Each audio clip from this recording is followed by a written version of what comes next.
الرحمن السلام علیکم معزز ناظرین انفامور۔ میرا شوہر مجھ سے 18 سال بڑا تھا، میں 18 سال کی تھی اور وہ 36 سال کے جب ہماری شادی ہوئی۔ شادی کے بعد میں قطر شفٹ ہو گئی، ہماری آپس میں کبھی نہیں بنی، لیکن وہ ایک اچھا باپ ضرور تھا، اس لیے ہمارا نباہ ہوتا رہا۔ ان کی پاکستان صرف 2 شادی شدہ بہنیں تھیں، اس لیے مجھے پاکستان نہیں رکھ سکتے تھے۔ میری امی کی طبیعت ناساز رہتی تھی، یہی وجہ تھی میری جلدی شادی کی ہو گئی۔ میں اپنی امی کی وفات پر بھی نہیں آ سکی تھی، اس لیے پردیس مجھے زہر لگنے لگا تھا۔ میں چڑچڑی ہوتی جا رہی تھی۔ میری 2 سال میں 2 بیٹیاں ہوئی، وہاں کوئی اپنا پردیس میں نہیں تھا جو ایسی حالت میں احساس کرتا، اس لیے بھی شوہر پر غصہ بھی آتا کہ مجھے پردیس میں قید کر رکھا ہے۔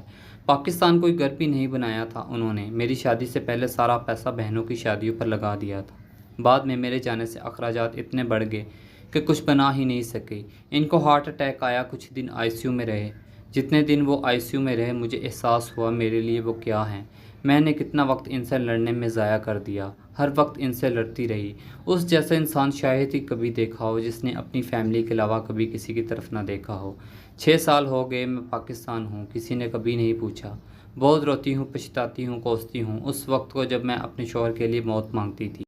اتنا برا سلوک رکھتی تھی، چھوٹی چھوٹی باتوں پر لڑتی تھی، جنہوں نے کبھی اپنی بیٹیوں کو کسی چیز کی کمی نہ رکھی۔ آج اس آدمی کی بیٹیاں ایک وقت کے کھانے کو ترس جاتی ہیں۔ اپنی بہنوں کو وہ ہر مہینے کچھ نہ کچھ بیچتے رہتے تھے۔ اکثر ہماری اس بات پر بھی لڑائی ہوئی۔ اپنے بہنوئی کو بھی اپنے پاس وہاں بلا کر کافی عرصہ ان کا خرچ اٹھایا۔ آج وہ لوگ ہم سے ایسے منہ پھیر چکے ہیں جیسے ہم کو جانتے ہی نہیں۔ سب لوگ کہتے ہیں دوسری شادی کر لو، لیکن میرے دماغ سے وہ شخص نہیں جاتا۔ میں اپنے بچوں کو اچھی تربیت دینا چاہتی ہوں، صرف ان کی یادوں اور ان کے نام کے ساتھ جینا چاہتی ہوں۔ وہ شخص میرے لیے کیا تھا اس کا احساس اس کے جانے کے بعد ہوا۔ کوئی میرا اور میرے بچوں کا ساتھ نہیں دیتا، یہی بولتے ہیں دوسری شادی کر لو، کوئی کب تک اس مہنگائی میں تمہارے بچے پالے گا۔ لیکن میں اسی شخص کے نام کے ساتھ جینا چاہتی ہوں۔ تھوڑا بہت عزت سے کما کر فاقے کاٹ کر گزارے ہو رہے ہیں، آگے بھی ہو جائیں گے۔